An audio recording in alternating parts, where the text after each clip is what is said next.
Hello बच्चों, फिर से एक बार स्वागत है आप सभी का मेरे नीतू क्लासेस यूट्यूब चैनल में।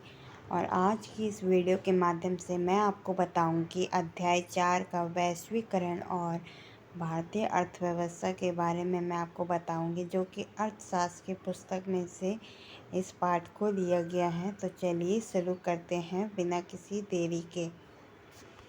आप मेरे चैनल पे पहली बार आए हैं तो मेरे चैनल को नीतू क्लासेस चैनल को जो है आप जाकर जल्दी से जो है सब्सक्राइब कर ले, जिससे कि बेल आइकन प्रेस करना मत भूलना, जिससे कि आपको ज़रूरी नोटिफिकेशन जल्दी मिल जाए।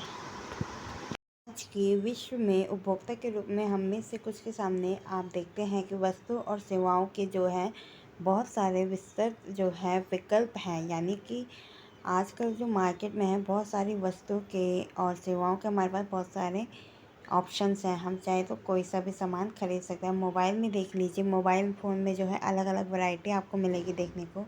तो कहने का मतलब ये है कि आज के मार्केट में जो है वस्तु और सेवाओं के विस्तृत विकल्प हैं।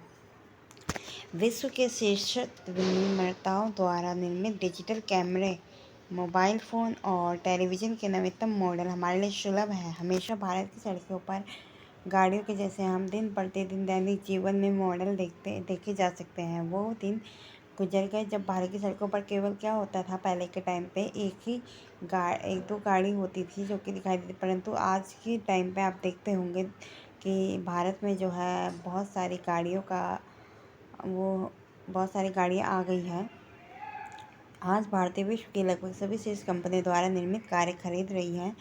अनेक दूसरी वस्तुओं के ब्रांडों से भी इसी प्रकार की हम क्या देख रहे हैं कि प्रगति देखी जा सकती है। कमीजों से लेकर टेलीफोनों और प्रसंस्कृत फलों के रस तक हमारे बाज़ारों में वस्तुओं के बहुव्यापी विकल्प अपेक्षाकृत नवीन परिघटना है। 2 दशक पहले भी आपको भारत में बाजार में वस्तुओं की ऐसी विविधता नहीं मिलेगी। कुछ ही वर्षों में क्या हुआ, हमारा बाजार पूर्णतः परिवर्तित हो गया है। अब हम बात करते हैं अंतर्देशीय उत्पादन क्या होता है। 20वीं शताब्दी के मध्य तक उत्पादन हमारा जो मुख्यतः था वो केवल देश की सीमाओं के अंदर तक ही सीमित था। इन देश की सीमाओं को लांघने वाली वस्तुओं में केवल कच्चा माल, खाद्य पदार्थ और तैयार उत्पाद ही थे। भारत जैसे उपनिवेशों से कच्चा माल एवं खाद्य पदार्थ निर्यात होते थे और तैयार वस्तुओं का आयात होता था। व्यापार ही क्या था, दूरस्थ देशों को आपस में जोड़ने का एक मुख्य जरिया था। ये बड़ी कंपनियां, जिन्हें हम बहुराष्ट्रीय कंपनियां कहते हैं, के प्रदेश पर उभरने से पहले का युग था। एक बहुराष्ट्रीय कंपनी वह है।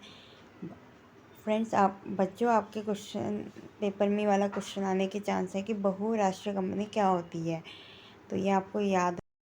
तो बहुराष्ट्रीय कंपनी वह है जो एक से अधिक देशों में जो है उत्पादन पर नियंत्रण अथवा स्वामित्व रखती है।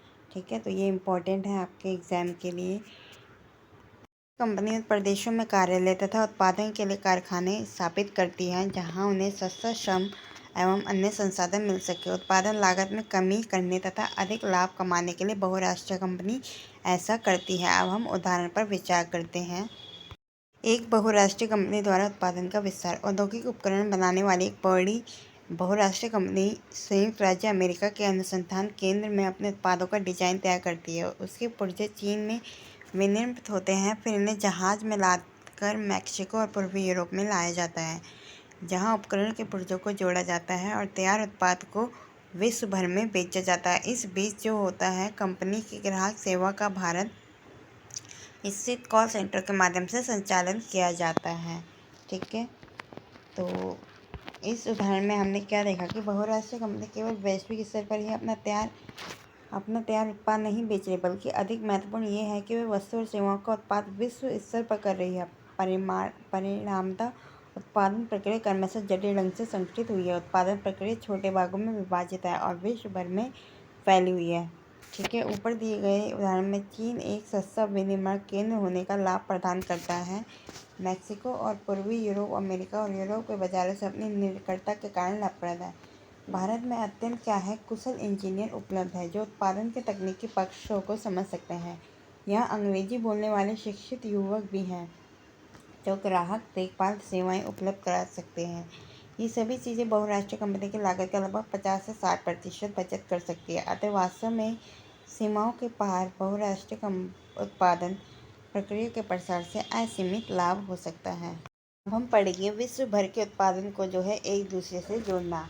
सामान्यतः बहुराष्ट्रीय कंपनी उसी स्थान पर उत्पादन इकाई स्थापित करती है जो बाजार के नज़दीक भी हो और जहाँ पे उन्हें कम लागत पर कुशल और अकुशल श्रम उपलब्ध हो और जहाँ उत्पादन के अन्य कारकों की उपलब्धता सुनिश्चित हो। साथ ही बहुराष्ट्रीय कंपनियाँ सरकारी नीतियों पर भी नज़र रखती है जो उनके हितों का देखभाल भी करती है। ठीक है, अब हम आगे पढ़ेंगे। इन परिस्थितियों को सुनिश्चित करने के बाद ही बहुराष्ट्रीय कंपनी उत्पादन के लिए कार्यालय और कारखानों की स्थापना करती है। परिसंपत्ति जैसे भूमि, भवन, मशीन और अन्य उपकरणों की खरीद में व्यय की गई मुद्रा को निवेश कहते हैं। बहुराष्ट्रीय कंपनी द्वारा किए गए निवेश को विदेशी निवेश भी कहते हैं। कोई भी निवेश इस आशा से किया जाता है कि परिसंपत्ति क्या करे, लाभ अर्जित करेंगी। कभी कभी बहुराष्ट्रीय कंपनी इन देशों की स्थानीय कंपनियों के साथ संयुक्त रूप से उत्पादन करती है। संयुक्त उत्पादन से स्थानीय कंपनी को क्या होता है, दोहरा लाभ होता है। पहला, बहुराष्ट्रीय कंपनियां अतिरिक्त निवेश के लिए धन प्रदान कर सकती है, जैसे कि तेल उत्पादन के लिए मशीन खरीदने के लिए। दूसरा, बहुराष्ट्रीय कंपनी उत्पादन की नवीनतम प्रगति अपने साथ ला सकती है। लेकिन बहुराष्ट्रीय कंपनियों के निवेश का सबसे आम सस्ता स्थानीय कंपनियों को खरीदना और उसके बाद उसका उत्पादन का प्रसार करना है। अपार संपदा वाली बहुराष्ट्रीय कंपनियां यह आसानी से कर सकती है। उदाहरण के लिए एक बहुत बड़ी अमेरिका बहुराष्ट्रीय कंपनी कारगिल फूड्स ने परक फूड जैसी छोटी भारतीय कंपनियों को खरीद लिया है। परक फूड ने भारत के विभिन्न भागों में एक बड़ा विपणन तैयार किया था जहां उसके ब्रांड काफ़ी प्रसिद्ध थे। परक फूड्स के 4 तेल शोधक केंद्र भी थे जिस पर सब अब कारगिल का नियंत्रण हो गया। अब कारगिल 50 लाख पैकेट प्रतिदिन निर्माण क्षमता के साथ भारत में क्या करता है, खाद्य तेलों की सबसे बड़ी उत्पादक कंपनी है। वास्तव में कई शीर्षक बहुराष्ट्रीय कंपनियों की संपत्ति विकासशील देशों की सरकारों के संपूर्ण बजट से भी अधिक है। ऐसी अपार संपत्ति वाली बहुराष्ट्रीय कंपनियों की शक्ति और प्रभाव भी अधिक है। बहुराष्ट्रीय कंपनी क्या करती है, एक अन्य तरीके से उत्पादन नियंत्रित करती है। विकसित देशों की बड़ी बहुराष्ट्रीय कंपनियां छोटे उत्पादकों को उत्पादन का ऑर्डर देते हैं, जैसे वस्त्र, जूते, चप्पल एवं खेल के सामान ऐसे उद्योग है जहाँ विश्व भर में बड़ी संख्या में छोटे उत्पादक द्वारा उत्पादन किया जाता है। बहुराष्ट्रीय कंपनियों को इन उत्पादों की आपूर्ति की जाती है, फिर इन्हें अपने ब्रांड नाम से ग्राहकों को बेचती है। इन बड़ी कंपनियों में दूरस्थ उत्पादकों के मूल्य, आपूर्ति और श्रम शर्तों का निर्धारण करने की प्रचंड क्षमता होती है। इस प्रकार हम देखते हैं कि बहुराष्ट्रीय कंपनियां जो हैं कई तरीके से अपने उत्पादन का कार्य प्रसार कर रही है और विश्व के कई देशों की स्थानीय कंपनियों के साथ पारस्परिक संबंध स्थापित कर रही है। स्थानीय कंपनियों के साथ साझेदारी द्वारा आपूर्तियों के लिए स्थानीय कंपनियों का इस्तेमाल करके और स्थानीय कंपनियों से निकट प्रतिस्पर्धा करती है अथवा उन्हें खरीद कर बहुराष्ट्रीय कंपनी क्या करती है, दूरस्थ स्थानों के उत्पादन पर अपना प्रभाव जमा रही है। परिमाणतः दूर दूर स्थानों पर फैला उत्पादन परस्पर क्या हो रहा है, आपस में संबंधित हो रहा है। हम पढ़ेंगे विदेश व्यापार और बाजारों का एकीकरण। तो सरल शब्दों में कहा जाए तो विदेश व्यापार जो है घरेलू बाजारों अर्थात अपने देश के बाजारों से बाहर के बाजारों में पहुंचने के लिए उत्पादकों को एक अवसर प्रदान करता है। उत्पादक केवल अपने देश के बाजारों में ही अपने उत्पाद नहीं बेच सकते बल्कि विश्व के अन्य देशों के बाजारों में भी प्रतिस्पर्धा कर सकते हैं। प्रतिस्पर्धा का मतलब होता है बच्चों कंपटीशन। इसी प्रकार दूसरे देशों में उत्पादित वस्तुओं के आयात से खरीदारों के समक्ष के घरेलू उत्पादन के अन्य विकल्पों का विस्तार होता है। सामान्यतः व्यापार के खुलने से वस्तुओं का क्या होता है, एक बाजार से दूसरे बाजार में आवागमन होता है। बाजार में वस्तुओं के क्या होते हैं, विकल्प बढ़ जाते हैं। दो बाजारों में एक ही वस्तुओं का मूल्य एक समान होने लगता है। अब दो देशों के उत्पादक एक दूसरे से हजारों मील दूर होकर भी क्या करते हैं, एक दूसरे से कंपटीशन कर सकते हैं। इस प्रकार विदेश व्यापार विभिन्न देशों के बाजार को जोड़ने या एकीकरण में सहायक होता है। अब बच्चों ये आपके पेपर के लिए बहुत इम्पोर्टेंट क्वेश्चन है कि वैश्वीकरण क्या है। तो अब हम पढ़ेंगे वैश्वीकरण के बारे में। वैश्वीकरण क्या है, तो बच्चों विभिन्न देशों के बीच परस्पर संबंध और तीव्र एकीकरण की प्रक्रिया ही वैश्वीकरण है। तो यही आपका उत्तर रहेगा कि अलग अलग देशों के बीच में जो हमारा संबंध होता है और तीव्र एकीकरण की जो प्रक्रिया होती है वही ही वैश्वीकरण कहलाती है। बहुराष्ट्रीय कंपनियां जो हैं वैश्वीकरण की प्रक्रिया में मुख्य भूमिका निभा रही है।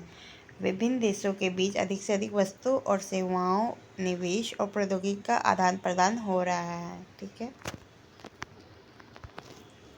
तो इन्हें ही वैश्वीकरण कहते हैं, आप समझ गए होंगे। अब हम पढ़ेंगे वैश्वीकरण को संभव बनाने वाले ऐसे कौन से कारक हैं जिन्होंने वैश्वीकरण को संभव बनाया। प्रौद्योगिकी में तीव्र उन्नति वह मुख्य कारक है जिसने वैश्वीकरण की प्रक्रिया को उत्प्रेरित किया। जैसे विगत 50 वर्षों में क्या हुआ कि परिवहन प्रौद्योगिकी में बहुत उन्नति हुई है। इससे क्या हुआ, लंबी दूरी तक वस्तुओं की तीव्रता आपूर्ति को कम लागत पर संभव किया है।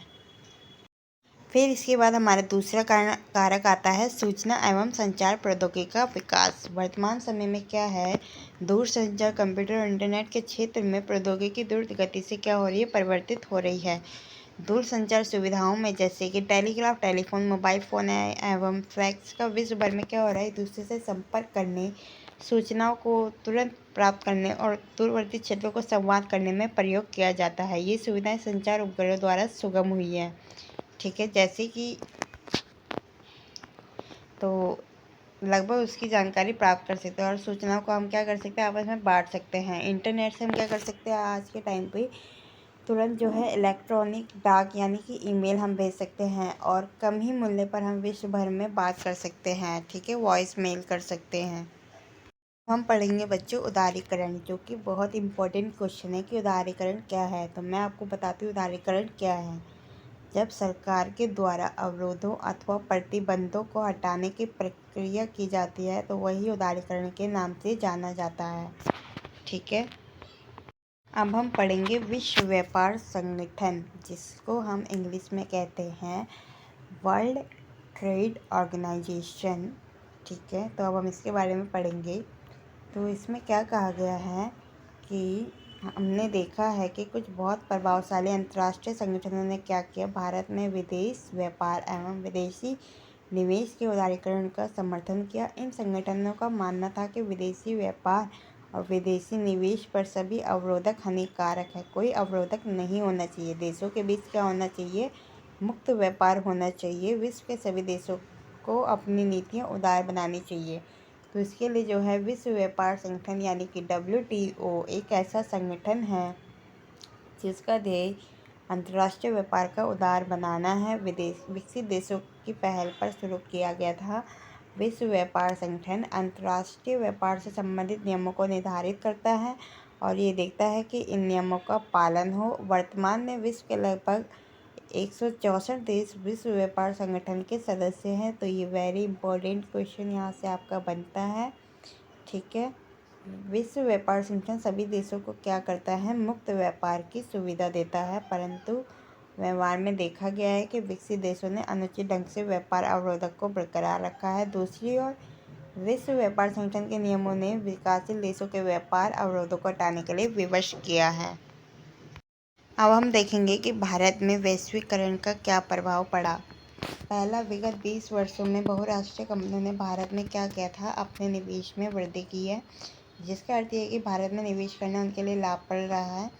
बहुराष्ट्रीय कंपनियों ने शहरी इलाकों के उद्योगों जैसे सेल फोन, मोटर गाड़ी, इलेक्ट्रॉनिक उत्पादों, ठंडे पेय पदार्थों और जंग खाद्य पदार्थों एवं बैंकिंग जैसी सेवाओं के निवेश में रुचि दिखाई है। इन उत्पादों के अधिकांश खरीदार संपन्न वर्ग के लोग हैं। इन उद्योगों और सेवाओं में नए रोजगार उत्पन्न भी हुए हैं। साथ ही इन उद्योगों को कच्चे माल इत्यादि की आपूर्ति करने वाली स्थानीय कंपनियां सहमत हुई है।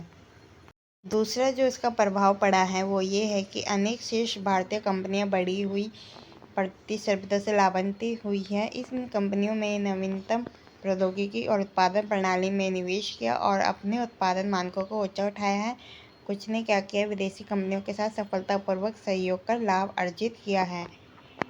वैश्वीकरण ने कुछ बड़ी भारतीय कंपनियों को बहुराष्ट्रीय कंपनियों के रूप में उभरने के योग्य बनाया है, जैसे कि टाटा मोटर्स गाड़ियाँ, इंफोसिस IT, रैनबैक्सी दवाइयाँ, एशियन पेंट जो कि पेंट था, सुंदरम फोन्स जो कि नेट और बोल्ट, कुछ ऐसी भारतीय कंपनियां हैं जो विश्व स्तर पर अपने क्रियाकलापों का प्रसार कर रही है। वैश्वीकरण ने सेवा प्रदाता कंपनियों, विशेषकर सूचना और संचार प्रौद्योगिकी वाली कंपनियों के लिए क्या किया है, नए अवसरों का सृजन किया है। भारतीय कंपनियों द्वारा लंदन में स्थित जो कंपनी के लिए पत्रिका का प्रकाशन और कॉल सेंटर इसके उदाहरण है। इसके अतिरिक्त आंकड़ा प्रविष्टि, डाटा एंट्री, लेखाकरण, प्रशासनिक कार्य, इंजीनियरिंग जैसी कई सेवाएं भारत जैसे देशों में अब सस्ते में उपलब्ध है और विकसित देशों को निर्यात की जाती है। सो आई होप आपको समझ आ गया होगा आज का अध्याय। तो अगर वीडियो अच्छी लगी तो लाइक करना मत भूलना और हाँ, अगर आप मेरे चैनल पे पहली बार आए हैं तो चैनल को सब्सक्राइब करना मत भूलना।